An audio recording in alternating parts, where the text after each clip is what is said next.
আসসালামু আলাইকুম। বিটিভি চট্টগ্রামের সংবাদে সবাইকে স্বাগত জানাচ্ছি কাজী মাহফুজুল হক। প্রথমে সংবাদ শিরোনাম। জুলাই গণঅভ্যুত্থানে ঢাকার রামপুরায় কার্নিশে ঝুলে থাকা এক ব্যক্তিকে গুলি ও দুইজনকে হত্যা মামলায় ডিএমপির সাবেক কমিশনার হাবিবুর রহমান সহ ৩ জনের মৃত্যুদণ্ড।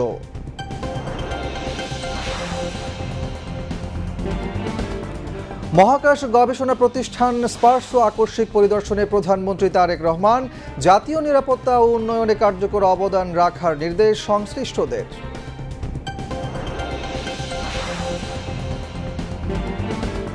চট্টগ্রাম সহ সারা দেশে পালিত হলো জাতীয় ভিটামিন এ প্লাস ক্যাম্পেইন। ৬ থেকে ৫৯ মাস বয়সী শিশুদের খাওয়ানো হয় ভিটামিন এ ক্যাপসুল।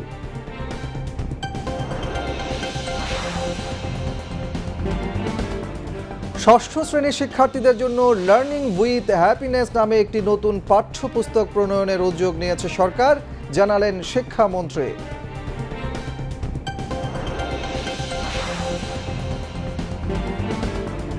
চট্টগ্রামে হামের সংক্রমণ কিছুটা কমলেও প্রতিদিন অন্তত ২০ শিশু হাসপাতালে ভর্তি হচ্ছে। দ্বিতীয়বার আক্রান্ত হচ্ছে অনেক শিশু।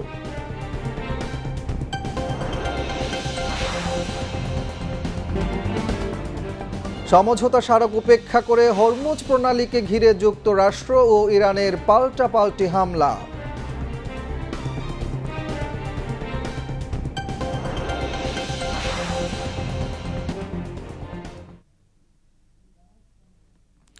এতক্ষণ সংবাদ শিরোনাম শুনলেন, এবার বিস্তারিত।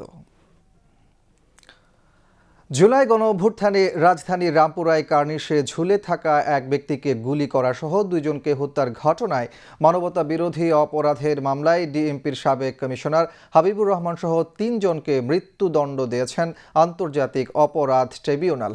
মৃত্যুদণ্ডপ্রাপ্ত অপর ২ আসামি হলেন ডিএমপির সাবেক এডিসি রশিদুল ইসলাম ও রামপুরা থানার সাবেক ওসি মশিউর রহমান।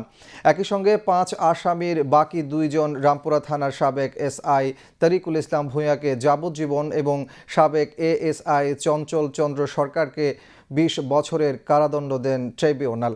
আজ বিচারপতি গোলাম মুর্তুজা মজুমদারের নেতৃত্বাধীন ৩ সদস্যের বিচারিক প্যানেল এ আদেশ দেন। পরে সাংবাদিকদের ব্রিফ করেন চিফ প্রসিকিউটর মোহাম্মদ আমিনুল ইসলাম। তিনি বলেন, মামলায় আসামিদের বিরুদ্ধে আনা সকল অভিযোগ প্রমাণে সক্ষম হয়েছে প্রসিকিউশন। তিনি বলেন, রায়ে সন্তুষ্ট তারা।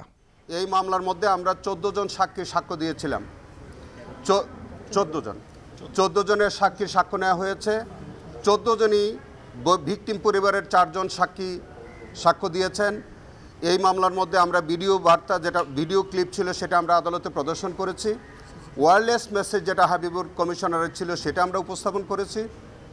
এই মামলার মধ্যে আনুষঙ্গিক যে আহত এবং নিহত হওয়ার সপক্ষে যেসব এভিডেন্স ছিল, সেগুলো আমরা উপস্থাপন করেছি।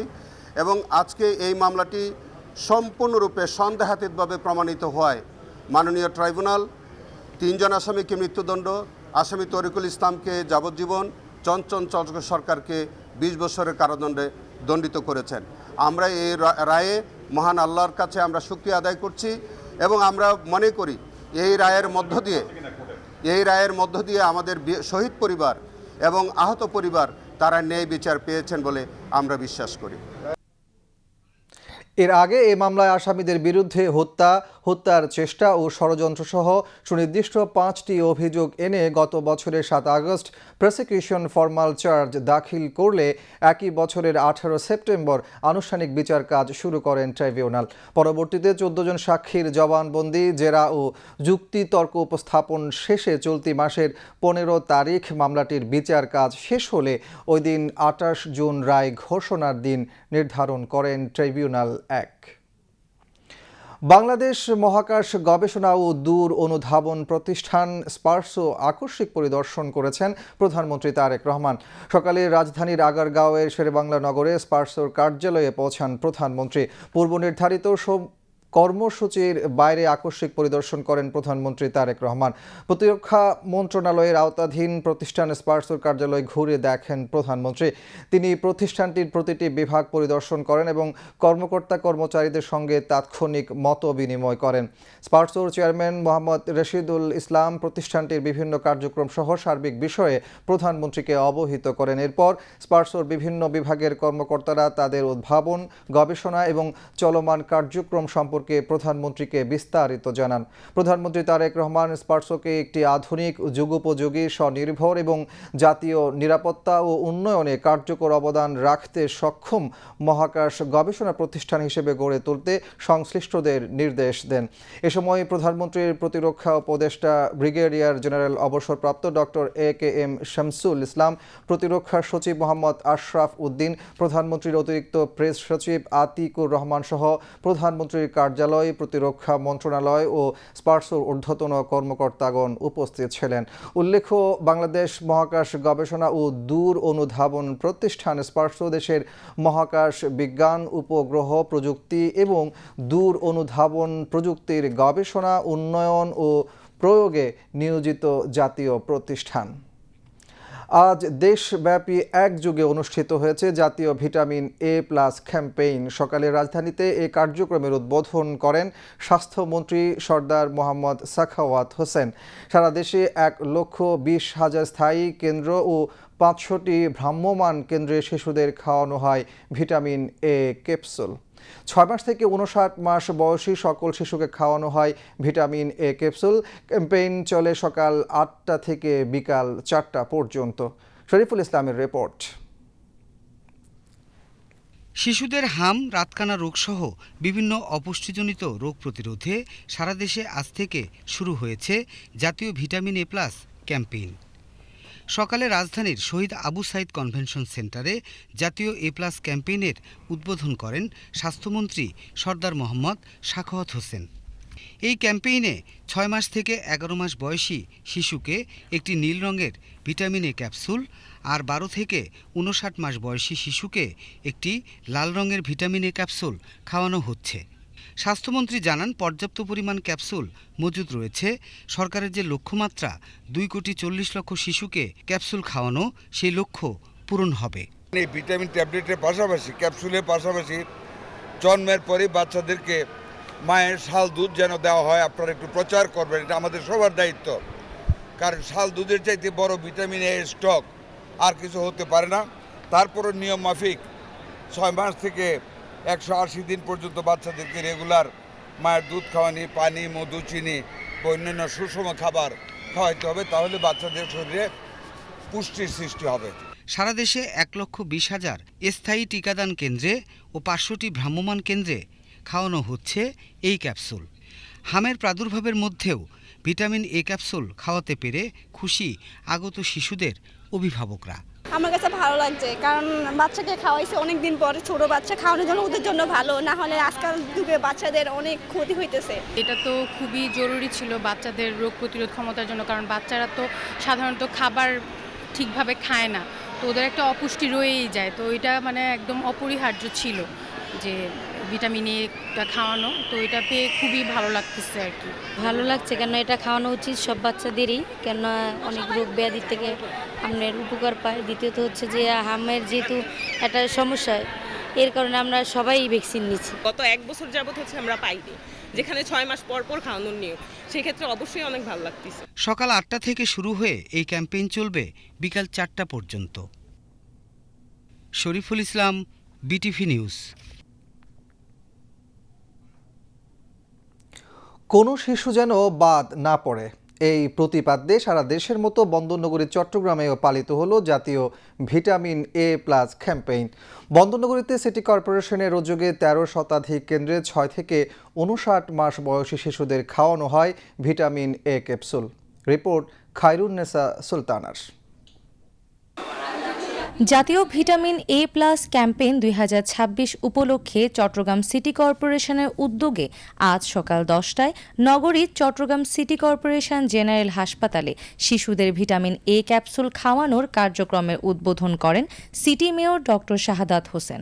আমার প্রায় 1321টি সেন্টার 7টি জোনে আমরা আমাদের যে টার্গেট সেটি হচ্ছে 4,72,000। আমরা ভিটামিন এ প্লাস ক্যাপসুল যেটা আপনার অ্যাডাল্ট, যেটা লাল রঙের, সেসব বাচ্চাদের যাদের বয়স হচ্ছে আপনার 12 মাস থেকে 59 মাস। নিয়মিত কেন্দ্রের পাশাপাশি ভ্রাম্যমাণ টিমের মাধ্যমে পথশিশুদেরও এই সেবার আওতায় আনা হবে বলে জানান তিনি। আমরা মনে করছি যে পথশিশুরাও এখানে থাকবে। আমরা যখন টাইফয়েড ভ্যাকসিন দিয়েছি 10 লক্ষ বাচ্চাদের, আপনারা দেখেছেন পথশিশুদের আমরা কিন্তু সেখানে ইনভলভ করেছি, এখানেও পথশিশুরা থাকবে। অনুষ্ঠানে আগত অভিভাবকদের স্বতঃস্ফূর্ত অংশগ্রহণে বিভিন্ন বয়সের শিশুদের ভিটামিন এ ক্যাপসুল খাওয়ানো হয়। ভিটামিন এ ক্যাপসুলের খবর পেয়েছে আমার ছেলে, আমাকে বলছে ও মা চাকরি করে, বাবা চাকরি করে, আমি ঠাকুর মা, আমি ওকে নিয়ে আসছি। এবং সিটি কর্পোরেশনের পরিচালক খুব সুন্দরভাবে এই ক্যাপসুল এখানে বিতরণ করা হচ্ছে। এখন বাচ্চাকে খাওয়াতে পেরে খুব ভালো লাগতেছে, যে বাচ্চারও ভালো হবে, মা হিসেবে আমারও ভালো লাগতেছে অনেক। বিশেষজ্ঞদের মতে শিশুদের অপুষ্টিজনিত অন্ধত্ব রোধে, রোগ প্রতিরোধ ক্ষমতা বৃদ্ধি এবং সুস্থ বিকাশ নিশ্চিত করতে ভিটামিন এ ক্যাম্পেইন গুরুত্বপূর্ণ ভূমিকা রাখে। আমরা আশা করছি যে এই ক্যাম্পেইনের মাধ্যমে শিশুদের রাতকানা রোগ হবে না এবং ভিটামিন এর যে ঘাটতিগুলো আছে সেটাও হবে না এবং তাদের রোগ প্রতিরোধ ক্ষমতা বৃদ্ধি পাবে, মৃত্যু ঝুঁকিটা কমবে। শিশুদের নিরাপত্তা নিশ্চিত করতে নির্ধারিত কেন্দ্রে শিশুদের নিয়ে এসে এই কর্মসূচিতে অংশ নিতে অভিভাবকদের প্রতি আহ্বান জানিয়েছেন Chittagong city corporation. Khairunnesa Sultana, Bangladesh television, Chittagong. এদিকে চট্টগ্রামের হাটহাজারী উপজেলায় জাতীয় ভিটামিন এ প্লাস ক্যাম্পেইনে শিশুদের ভিটামিন এ ক্যাপসুল খাওয়ানো হয়েছে। সকালে উপজেলার স্বাস্থ্য কমপ্লেক্সে ক্যাম্পেইনের উদ্বোধন করেন স্বাস্থ্য ও পরিবার কল্যাণ মন্ত্রণালয়ের যুগ্ম সচিব ডক্টর মোহাম্মদ মুস্তাফিজুর রহমান। এ সময় বিভাগীয় স্বাস্থ্য পরিচালক ডাক্তার শেখ ফজলে রাব্বি, সিভিল সার্জন ডাক্তার Jahangir Alam, deputy civil surgeon ডাক্তার মোহাম্মদ তৌহিদুল আনোয়ার সহ স্বাস্থ্য বিভাগ ও স্থানীয় প্রশাসনের কর্মকর্তারা উপস্থিত ছিলেন। শিক্ষার্থীদের শিক্ষণ প্রক্রিয়াকে আরও আনন্দময় এবং তাদের সুপ্ত প্রতিভার স্বতঃস্ফূর্ত বিকাশ নিশ্চিত করার লক্ষ্যে 2027 শিক্ষাবর্ষ থেকে ষষ্ঠ শ্রেণীর শিক্ষার্থীদের জন্য লার্নিং উইথ হ্যাপিনেস শীর্ষক একটি নতুন পাঠ্যপুস্তক প্রণয়নের উদ্যোগ নেওয়া হয়েছে। আজ জাতীয় সংসদে টেবিলে উপস্থাপিত এক প্রশ্নের জবাবে শিক্ষামন্ত্রী ডক্টর আ.ন.ম এহসানুল হক মিলন এ কথা জানান। এর আগে সকালে স্পিকার হাফিজ উদ্দিন আহমদ বীর বিক্রমের সভাপতিত্বে সংসদের অধিবেশন শুরু হয়। প্রশ্নোত্তর পর্বে শিক্ষামন্ত্রী জানান, এই নতুন পাঠ্যপুস্তকটি শিক্ষার্থীদের সৃজনশীলতা, উদ্ভাবনী চিন্তা, আত্মপ্রকাশের সক্ষমতা এবং বহুমাত্রিক প্রতিভা বিকাশে সহায়ক ভূমিকা রাখবে। এর মাধ্যমে শিক্ষণ কার্যক্রম আরও আনন্দময়, অংশগ্রহণমূলক ও শিক্ষার্থী কেন্দ্রিক হবে। একই সঙ্গে শিক্ষার্থীদের সুপ্ত প্রতিভা বিকাশের সুযোগও আরও সম্প্রসারিত হবে। অপর এক প্রশ্নের জবাবে শিক্ষামন্ত্রী বলেন, বর্তমানে বেসরকারি শিক্ষা প্রতিষ্ঠানের শিক্ষক ও কর্মচারী অবসর সুবিধা বোর্ডে প্রায় 67,000 আবেদন অনিষ্পন্ন রয়েছে। এসব আবেদন নিষ্পত্তির জন্য প্রায় 8,710 কোটি টাকা প্রয়োজন হলেও বর্তমানে অবসর তহবিলে জমা রয়েছে প্রায় 1,300 কোটি টাকা। ফলে প্রায় 7,410 কোটি টাকার অর্থ ঘাটতি রয়েছে। শিক্ষামন্ত্রী আরও বলেন, অবসর সুবিধা বোর্ড ও কল্যাণ ট্রাস্টের আর্থিক সংকট নিরসনে সরকার প্রয়োজনীয় অর্থ বরাদ্দের কার্যক্রম গ্রহণ করেছে। এদিকে টেবিলে উপস্থাপিত এক প্রশ্নের জবাবে গৃহায়ন ও গণপূর্ত মন্ত্রী জাকারিয়া তাহের বলেছেন, রাজধানী উন্নয়ন কর্তৃপক্ষ রাজুক প্রণীত ঢাকা মহানগরীর ডিটেইল এরিয়া প্ল্যান ড্যাপ 2022-2035-এ নিম্ন আয়ের মানুষের জন্য সাশ্রয়ী আবাসন নিশ্চিত করতে কড়াইল বস্তিসহ 58টি স্থান চিহ্নিত করা হয়েছে। এসব এলাকায় সরকারি ও বেসরকারি উদ্যোগে প্রায় 1 লাখ ফ্ল্যাট নির্মাণের পরিকল্পনা রয়েছে। তিনি আরও জানান, গাজীপুর জেলার টঙ্গীর দত্তপাড়ায় জাতীয় গৃহায়ন কর্তৃপক্ষের মালিকানাধীন 98 একর জমিতে পর্যায়ক্রমে সীমিত আয়ের মানুষের জন্য আবাসিক ফ্ল্যাট নির্মাণ প্রকল্প গ্রহণের উদ্যোগ নেওয়া হয়েছে। গৃহায়ন মন্ত্রী জানান, কল্যাণ উন্নয়ন সহযোগী সংস্থার আর্থিক সহায়তায় রাজশাহী, দিনাজপুর, বরিশাল, খুলনা, কুষ্টিয়া, ময়মনসিংহ এবং নারায়ণগঞ্জ সিটি কর্পোরেশন ও পৌরসভা এলাকার প্রায় ৩৭টি বস্তিতে বসবাসরত স্বল্প আয়ের মানুষের উন্নত জীবনযাত্রা নিশ্চিত করতে জাতীয় গৃহায়ণ কর্তৃপক্ষ একটি প্রকল্প গ্রহণের উদ্যোগ নিয়েছে। টেবিলে উপস্থাপিত প্রশ্নের জবাবে সমাজ কল্যাণমন্ত্রী আবু জাফর মোহাম্মদ জাহিদ হোসেন বলেছেন, দেশের দরিদ্রতম ও যোগ্য বয়স্ক ব্যক্তি, বিধবা ও স্বামী নিগৃহীতা নারী ও প্রতিবন্ধী ব্যক্তিদের পর্যায়ক্রমে শতভাগ ভাতার আওতায় আনার লক্ষ্যে সরকার কাজ করছে। প্রতি বছর যৌক্তিকভাবে সুবিধাভোগীর সংখ্যা ও ভাতার পরিমাণ বৃদ্ধি করছে, যাতে অধিক সংখ্যক অসচ্ছল মানুষ সামাজিক নিরাপত্তা কর্মসূচির আওতায় আসতে পারেন। 2026-27 অর্থবছরের প্রস্তাবিত বাজেট আলোচনায় অংশ নিয়ে সংসদ সদস্যরা বলেন, সংবিধানের মৌলিক অধিকার ও রাষ্ট্রীয় মূলনীতিকে মাথায় রেখেই জনগণের ভাগ্য উন্নয়নে এ বাজেট পেশ করা হয়েছে। বাজার থেকে সরকারি ঋণ গ্রহণের সমালোচনার জবাবে সংসদ সদস্যরা বলেন, এটি ভোগ নির্ভর নয়, বরং কৌশলগত বিনিয়োগ। সরকারি ঋণের পরিমাণ জিডিপির তুলনায় এখনও টেকসই পর্যায়ে রয়েছে এবং এ অর্থ উৎপাদন, সরবরাহ বৃদ্ধি ও বাজারে স্থিতিশীলতা বজায় রাখতে ব্যবহৃত হবে। তারা বলেন, ফ্যামিলি কার্ড প্রবর্তনের মাধ্যমে গ্রামীণ অর্থনীতিকে চাঙ্গা করা হয়েছে এবং দরিদ্র নারীদের স্বনির্ভর করার পদক্ষেপ নেওয়া হয়েছে। এছাড়া কৃষক কার্ড সহ যুগান্তকারী খাল খনন কর্মসূচি দেশের মানুষের মাঝে নতুন আশার সঞ্চার করেছে। জুলাই যোদ্ধাদের জন্য বাজেট বরাদ্দকে স্বাগত জানিয়ে অতীতে রাজনৈতিক নির্যাতনের শিকার তৃণমূল পর্যায়ের নেতাকর্মীদের পুনর্বাসনের জন্য বাজেটে বিশেষ বরাদ্দ রাখার আহ্বান জানিয়েছেন পররাষ্ট্র প্রতিমন্ত্রী শামা ওবায়েদ ইসলাম। সড়ক পরিবহন ও রেলপথ প্রতিমন্ত্রী হাবিবুর রশিদ বলেন, সড়ক পরিবহন ও মহাসড়ক বিভাগের জন্য প্রস্তাবিত বাজেটে প্রায় ৩৬,৯১৭ কোটি টাকা বরাদ্দ রাখা হয়েছে। এর মধ্যে উন্নয়ন কর্মকাণ্ডে ব্যয় হবে ৩০,৭৪১ কোটি টাকা।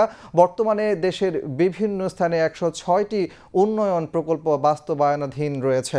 আলোচনায় অংশ নিয়ে পানি সম্পদ প্রতিমন্ত্রী ফরহাদ হোসেন আজাদ বলেছেন, সরকারের অন্যতম অগ্রাধিকার প্রকল্প পদ্মা ব্যারেজ বাস্তবায়িত হলে দেশের ২৬ জেলার ১৬৩টি উপজেলা সরাসরি উপকৃত হবে। একই সঙ্গে দেশের প্রায় ৩৭% মানুষ এর সুফল ভোগ করবে। চট্টগ্রাম অঞ্চলে কমে এসেছে হামের সংক্রমণ, তবে এখনও দৈনিক গড়ে অন্তত ২০ শিশু হামের উপসর্গ নিয়ে হাসপাতালে ভর্তি হচ্ছে। চট্টগ্রাম মেডিকেল কলেজ হাসপাতালে হামে আক্রান্ত শিশুদের মধ্যে ৩-৪ বছরের শিশুরাও রয়েছে। অভিভাবকরা জানান, আক্রান্ত শিশুদের বেশিরভাগ হামের টিকা নিতে পারেনি। এছাড়া দ্বিতীয়বার হাম আক্রান্ত শিশুরাও হাসপাতালে ভর্তি হচ্ছে। আরও জানাচ্ছেন সুরেশ কুমার দাস। শুক্রবার দিন এগুলো মুখের ভিতরে দেখা দিচ্ছে, তারপরে ডাক্তার আবার আমাকে বলছে, তোর ছেলের অবস্থা ভালো না, তুই নিয়ে মেডিকেলে যা। জ্বর ওষুধ খাওয়াইতেছি, ধরে না, ঠান্ডি সর্দি, তারপরে মুখের খানা বন্ধ হয়ে গেছে। আজ চট্টগ্রাম মেডিকেল কলেজ হাসপাতালে হাম আক্রান্ত এবং উপসর্গ নিয়ে ১২৭ জন শিশু ভর্তি আছে। সম্প্রতি টিকা দেওয়ার পরও হামের রোগী ভর্তির পরিমাণ আশানুরূপ কমেনি। ভর্তি রোগীদের মধ্যে আছে 2 বছরের বেশি বয়সী শিশুরা। 6-7 দিন হয়েছে, 7 দিন হয়েছে আর কি জ্বর, মানে উড়ে কমে, সুস্থ হয় না। ফার্মেসির ওষুধ খাওয়াইছি, কিছু হইতেছে না। এখন কালকে আনি ভর্তি করাইছি 4টা বাজে। গায়ের ইয়েগুলো বাড়ে গেছে, মানে খানা পিনা নাই, মানে বেশি খারাপ। 9 মাসের যে টিকাটা এটা দিছি, যদি এটা হামের টিকা হয়ে থাকে, ওই যে 15 মাসের টিকাটা ওইটা দেয় নাই। মাস দিয়ে 9 দিন ছিলাম, 9 দিন থাকার পরে ঠান্ডা লেগেছিলাম, নিউমোনিয়া লেগে, তো এই নিউমোনিয়া লেগে 9 দিন থাকার পর বাড়িতে গেছি আর যেদিন গেছি সেদিন আবার হাম রোগে দেখা দিছে। শিশু রোগ বিশেষজ্ঞরা বলছেন, হাম আক্রান্ত রোগীরা সুস্থ হবার পর কোনো রোগী আবার নিউমোনিয়া আক্রান্ত হচ্ছে। 127 জন মোট রোগী, আর গত 24 ঘন্টায় ভর্তি হয়েছে 21 জন। ওই হামের ওয়ার্ডে আপনার আছে 81 জন ওয়ার্ডের নিচে। তারপরে এইখানে যে 9 নম্বর ওয়ার্ডে যে হামের রুগী রাখি আমরা, ওখানে আছে আপনার 31টা বাচ্চা, আর আইসিইউতে আছে 15টা রুগী। আসলে আগের তুলনায় ভর্তি কিছুটা কম, একদিন কম হলে পরের দিন আবার বেশি আসে। অধিকাংশই আপনার আসছে এই নিউমোনিয়া নিয়ে, হাম সাথে নিউমোনিয়া, কিছু রোগী ডায়রিয়া, তবে অধিকাংশ নিউমোনিয়া নিয়ে আসছে। আবার দেখা যাচ্ছে যে একবার সুস্থ হয়ে বাসায় গেছে, আবার হয়তো সপ্তাহ 10 দিন পরে আবার নতুনভাবে জ্বর শ্বাসকষ্ট নিয়ে আসছে। শহরের বাইরে বিভিন্ন জেলায় হাম আক্রান্তের সংখ্যা বাড়ছে বলে জানিয়েছেন সমেক হাসপাতাল কর্তৃপক্ষ। তবে হাম আক্রান্ত সকল রোগীর সুচিকিৎসার ব্যবস্থা করছেন তারা। যে আজকে যদি ভ্যাকসিন দেয়, এই যে মাঝখানে যে পিরিয়ডটা, এই পিরিয়ডে কিন্তু ইনফেকশন হওয়ার সম্ভাবনা থেকে যায়। এখন কথা হচ্ছে কেউ যদি বাসায় যদি আক্রান্ত হয়, হ্যাঁ, ওখানে যদি আরও অন্যান্য বাচ্চারা যদি থাকে, তাহলে আক্রান্ত বাচ্চা থেকে, বেবি থেকে, তাহলে যারা নন ইনফেক্টেড তাদেরকে কিন্তু আইসোলেটেড করে রাখতে হবে।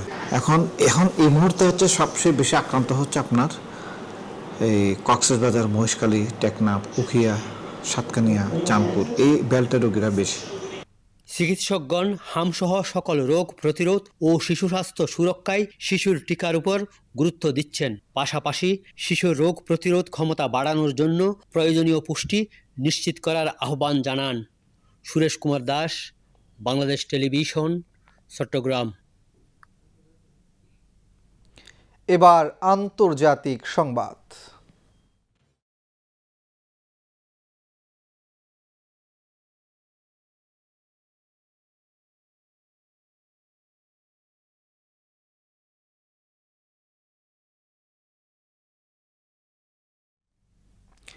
স্বাক্ষরিত সমঝোতার স্মারক উপেক্ষা করে হরমুজ প্রণালীতে জাহাজ চলাচলকে কেন্দ্র করে যুক্তরাষ্ট্র ও ইরানের মধ্যে পাল্টাপাল্টি হামলা অব্যাহত রয়েছে।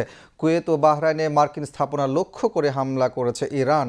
এক বিবৃতিতে IRGC জানিয়েছে, কুয়েতের মার্কিন আলী আল সালেম বিমান ঘাঁটি ও বাহরাইনের রাজধানী মানামা বন্দর সালমানে থাকা মার্কিন পঞ্চম নৌবহর লক্ষ্য করে তারা ব্যালিস্টিক ক্ষেপণাস্ত্র হামলা চালিয়েছে। বিবৃতিতে বলা হয়েছে, ইরানের উপকূলীয় 5টি এলাকা লক্ষ্য করে যুক্তরাষ্ট্রের হামলার জবাবে এই হামলা চালানো হয়।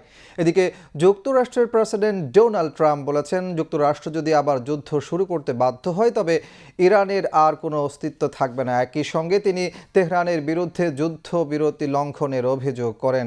শনিবার নিজের ট্রুথ সোশ্যালে দেয়া পোস্টে প্রেসিডেন্ট ডোনাল্ড ট্রাম্প এই হুমকি দেন।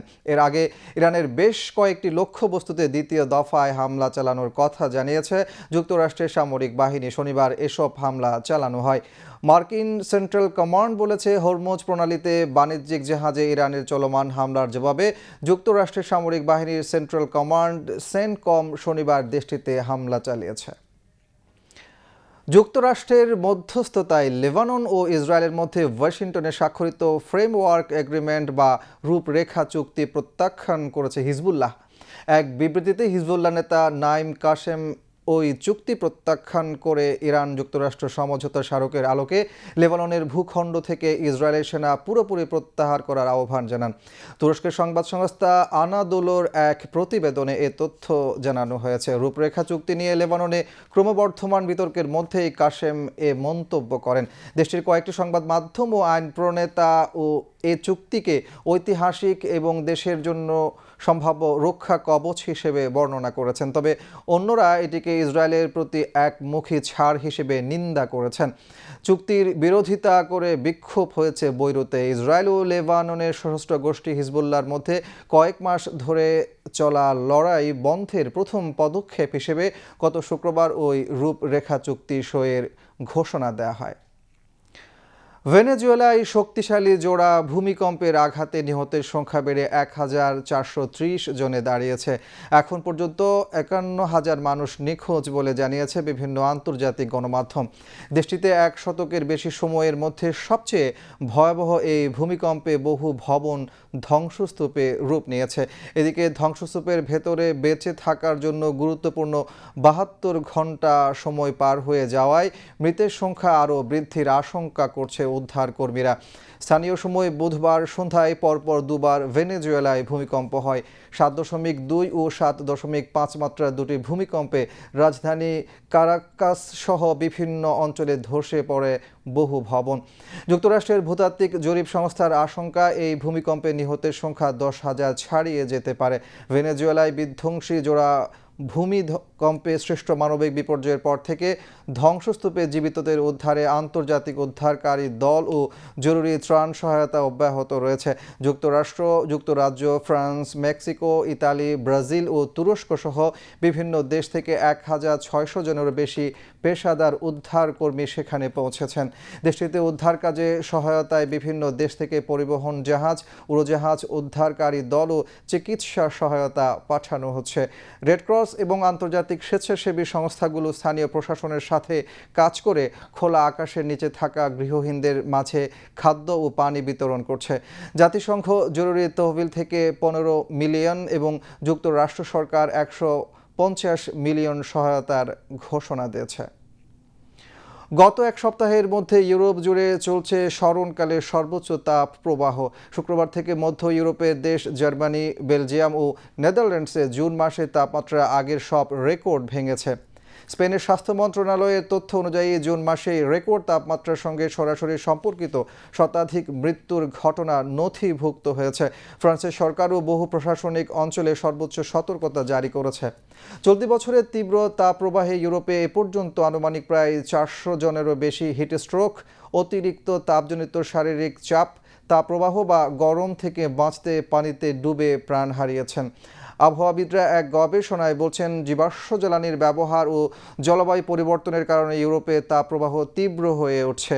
গবেষকরা বলছেন, 50 বছর আগেও এ ধরনের চরম আবহাওয়ার ঘটনা বিরল ছিল। জলবায়ু পরিবর্তনের কারণে বিশ্বজুড়ে তাপমাত্রা বাড়লেও ইউরোপে এর প্রভাব তুলনামূলক বেশি। বিশ্ব আবহাওয়া সংস্থা স্বাস্থ্য, কৃষি ও শ্রম খাতে এ তাপপ্রবাহের বড় ধরনের প্রভাবের বিষয়ে সতর্ক করেছে। পাকিস্তানের করাচিতে সন্ত্রাসী হামলায় 3 রেঞ্জার্স সদস্য নিহত ও 4 জন আহত হয়েছেন। শনিবার সন্ধ্যায় বিস্ফোরণ ও তীব্র গোলাগুলির এ ঘটনা ঘটে বলে দেশটির সেনাবাহিনী জানিয়েছে। রোববার পাকিস্তান সশস্ত্র বাহিনীর এক বিবৃতিতে বলা হয়, বন্দরনগরী করাচির একটি রেঞ্জার্স ক্যাম্পে চালানো এ কাপুরুষোচিত হামলার জন্য জঙ্গি গোষ্ঠী জামাতুল আহরার দায়ী। বিবৃতিতে বলা হয়, ক্যাম্পের প্রধান ফটকে বিস্ফোরণ ঘটিয়ে হামলাকারীরা নিরাপত্তা বেষ্টনী ভেঙে ভেতরে ঢোকার চেষ্টা করে। তবে রেঞ্জার্স সদস্যদের সতর্ক ও দৃঢ় প্রতিরোধে তাদের পরিকল্পনা ব্যর্থ হয়। এতে 3 হামলাকারী নিহত এবং 1 জন আহত হয়। এদিকে পাকিস্তানের সামরিক বাহিনী জানিয়েছে, বেলুচিস্তান প্রদেশে নিরাপত্তা বাহিনীর 2টি অভিযানে 8 বিচ্ছিন্নতাবাদী নিহত হয়েছে। এক বিবৃতিতে শনিবার পাকিস্তান সামরিক বাহিনীর আন্তঃবাহিনী জনসংযোগ বলেছে, গোয়েন্দা সূত্র খবর পেয়ে ফিতনা আল হিন্দুস্তানকে নির্মূল করতে প্রদেশটির খারান ও মাস্তুং জেলায় সন্ত্রাস বিরোধী অভিযান 2টি চালানো হয়। এর আগে 9 জুন বেলুচিস্তানে বাসিমা জেলায় নিরাপত্তা বাহিনীর অভিযান চলার সময় পাকিস্তানের এক সেনা নিহত হয়েছিল। ওই অভিযানে নিরাপত্তা বাহিনী 14 বিচ্ছিন্নতাবাদীকে হত্যা করে। আবারও দেশের খবর। এবার সংবাদের সত্যতা যাচাই ভিত্তিক পরিবেশনা, ফ্যাক্ট চেক, সত্য জানুন।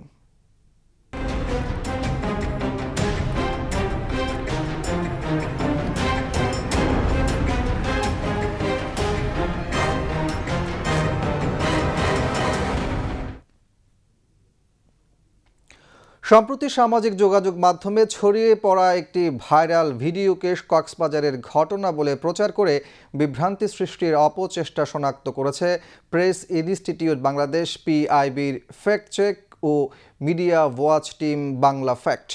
সংস্থাটি জানিয়েছে, ভিডিওটি বাংলাদেশের নয়, এটি ভারতের গুজরাটের একটি ঘটনার ভিডিও, যা ভিন্ন পরিচয়ে প্রচার করা হয়েছে। শামসুন নাহার বিনুর ডেস্ক রিপোর্ট। ভারতের গুজরাটের ঘটনাকে বাংলাদেশের বলে ছড়িয়ে বিভ্রান্তি সৃষ্টির অপচেষ্টা শনাক্ত করেছে প্রেস ইনস্টিটিউট বাংলাদেশের পিআইবি ফ্যাক্ট চেক ও media research team Bangla fact. সংস্থাটি জানায়, দিন দুপুরে এক নারীকে অপহরণ করলেন কক্সবাজারের যুবদল নেতা, এমন দাবি করে একটি ভিডিও সম্প্রতি সামাজিক যোগাযোগ মাধ্যম ফেসবুকে ভাইরাল হয়েছে। বাংলা ফ্যাক্ট যাচাই করে দেখেছে, ভিডিওর সাথে বাংলাদেশের কোনো সম্পর্ক নেই। এটি মূলত ভারতের গুজরাটের ভাদগাম গ্রামের ঘটনা, যেখানে গত 22 জুন 19 বছর বয়সী এক তরুণীকে তার লিভ-ইন সঙ্গীর বাড়ি থেকে তরুণীর বাবা ও অন্য 3 ব্যক্তি মিলে তুলে নিয়ে যান। ফ্যাক্ট চেকিং প্রতিষ্ঠানগুলো বলছে ২৪-এর গণ অভ্যুত্থান পরবর্তী সময়ে দেশ ও প্রবাস থেকে পরিচালিত বিভিন্ন সামাজিক যোগাযোগ মাধ্যম অ্যাকাউন্ট এবং কিছু ফেসবুক পেজ থেকে বাংলাদেশকে ঘিরে নানা ভুয়া তথ্য ছড়ানোর প্রবণতা বেড়েছে। সাম্প্রতিক নানা বিষয়ে বিএনপি ও নবনির্বাচিত বিএনপি সরকারের বিরুদ্ধে গুজব, মিথ্যা তথ্য ছড়িয়ে বিভ্রান্তি সৃষ্টির অপচেষ্টা শনাক্ত করা হচ্ছে। দেশে গুজব, ভুয়া খবর ও অপতথ্য প্রতিরোধ এবং জনগণের কাছে সঠিক তথ্য পৌঁছে দিতে কাজ করে যাচ্ছে বাংলাদেশ টেলিভিশন ও ফ্যাক্ট চেকিং প্রতিষ্ঠানগুলো। Shamsun Nahar Binu, BTV news. মাদকমুক্ত সুন্দর সমাজ গড়ার লক্ষ্যে মাদক বিরোধী সচেতনতামূলক যুব র্যালি করেছে বাংলাদেশ জামায়াতে ইসলামী চট্টগ্রাম মহানগরীর যুব বিভাগ। আন্তর্জাতিক মাদক বিরোধী দিবস উপলক্ষে বিকেলে নগরীর জমিয়তুল ফালাহ মসজিদের সামনে থেকে র্যালিটি বের করা হয়। এর আগে সংক্ষিপ্ত সমাবেশে বক্তব্য রাখেন জামাতের নেতৃবৃন্দ। চট্টগ্রাম মহানগরী যুব ও ক্রীড়া বিভাগের সভাপতি অধ্যক্ষ শামসুজ্জামান হেলালির সভাপতিত্বে সমাবেশে শ্রমিক নেতা এস.এম. লুৎফর রহমান, যুব নেতা আনম জুবায়ের, জামায়াতে ইসলামী চট্টগ্রাম মহানগরীর সেক্রেটারি নুরুল আমিন, মহানগরীর আমির মোহাম্মদ নজরুল ইসলাম বক্তব্য রাখেন। বক্তারা বলেন, নগরীর বিভিন্ন এলাকায় ইয়াবাসহ বিভিন্ন মাদক দ্রব্য বিক্রি হচ্ছে, তা বন্ধ করতে হবে। আইন শৃঙ্খলা বাহিনীর সহায়তা নিয়ে মাদক কারবারিদের সমূলে নির্মূল করতে হবে। এ সময় যুব সমাজকে মাদকের গ্রাস থেকে রক্ষা করতে সকলকে সচেতন ও ঐক্যবদ্ধভাবে মাদক বিরোধী সামাজিক আন্দোলন গড়ে তোলার উপর গুরুত্ব আরোপ করেন বক্তারা। পরে ওয়াসা মোড় থেকে চট্টগ্রাম মহানগরী জামায়াতে আমিরের নেতৃত্বে এক র্যালি বের করা হয়। র্যালিতে জামায়াতে ইসলামী যুব বিভাগ ও স্থানীয় জামাতের নেতাকর্মীরা অংশ নেন। শেয়ারবাজারের খবর।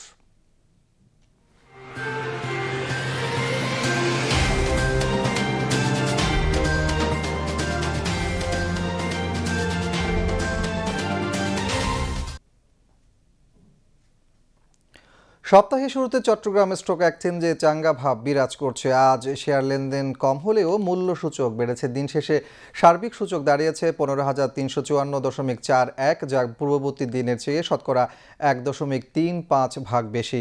এছাড়া সিএসি 30-এর মূল্য সূচক দাঁড়ায় 14,036.76, যা গতকালের চেয়ে শতকরা 1.94 ভাগ বেশি। আজ 231টি কোম্পানির 76,98,945টি শেয়ার লেনদেন হয়, যার মূল্য 35,46,77,000 টাকারও বেশি। এর মধ্যে 138টি কোম্পানির শেয়ার দাম বেড়েছে, 61টির কমেছে এবং 32টির দাম অপরিবর্তিত রয়েছে।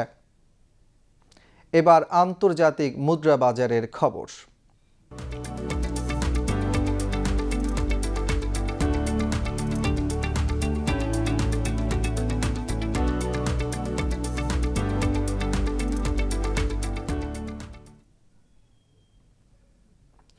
আজ বাংলাদেশি মুদ্রায় বিভিন্ন দেশের মুদ্রার বিনিময় হার: ইউএস ডলার 122 টাকা 85 পয়সা, সিঙ্গাপুর ডলার 95 টাকা, অস্ট্রেলিয়ান ডলার 84 টাকা 77 পয়সা, কানাডিয়ান ডলার 86 টাকা 55 পয়সা, হংকং ডলার 15 টাকা 50 পয়সা, ইউরো 139 টাকা 86 পয়সা, ব্রিটিশ পাউন্ড 162 টাকা 21 পয়সা, সৌদি রিয়াল 32 টাকা 38 পয়সা, কাতার রিয়াল 33 টাকা 35 পয়সা, ইউএই দিরহাম 33 টাকা 11 পয়সা, কুয়েতি দিনার 394 টাকা 93 পয়সা, মালয়েশিয়ান রিঙ্গিত 29 টাকা 73 পয়সা, থাই বাথ 3 টাকা 64 পয়সা, ভারতীয় রুপি 1 টাকা 30 পয়সা এবং চীনা ইউয়ান 18 টাকা 5 পয়সা।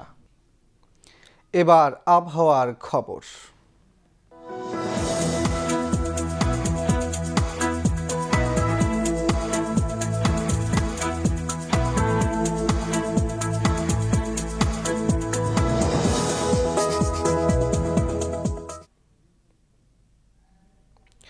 পতেঙ্গা আবহাওয়া অফিস জানিয়েছে, আগামীকাল সন্ধ্যা 6টা পর্যন্ত চট্টগ্রাম ও পার্শ্ববর্তী এলাকায় আকাশ আংশিক মেঘলা অথবা সাময়িকভাবে মেঘাচ্ছন্ন থাকতে পারে। সেই সাথে অস্থায়ীভাবে অনেক জায়গায় দমকা বা ঝোড়ো হাওয়া সহ হালকা থেকে মাঝারি ধরনের এবং কোথাও কোথাও মাঝারি ধরনের ভারী বৃষ্টি অথবা বজ্রসহ বৃষ্টিপাতের সম্ভাবনা রয়েছে।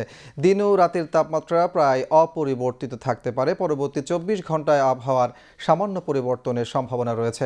নগরীতে আজ সর্বোচ্চ তাপমাত্রা তাপমাত্রা ছিল 32 ডিগ্রি সেলসিয়াস, যা স্বাভাবিকের চেয়ে 0.5 ডিগ্রি বেশি এবং সর্বনিম্ন তাপমাত্রা ছিল 25.8 ডিগ্রি সেলসিয়াস, যা স্বাভাবিকের চেয়ে 0.6 ডিগ্রি বেশি। আগামীকাল চট্টগ্রামের সূর্যোদয় 5:12 এবং সূর্যাস্ত 6:41। এবার জানিয়ে দিচ্ছি কর্ণফুলী নদীতে আগামীকালের জোয়ার ভাটার সময়সূচি। ভাটা শুরু হবে রাত 12:28, জোয়ার সকাল 6:46। পরবর্তী ভাটা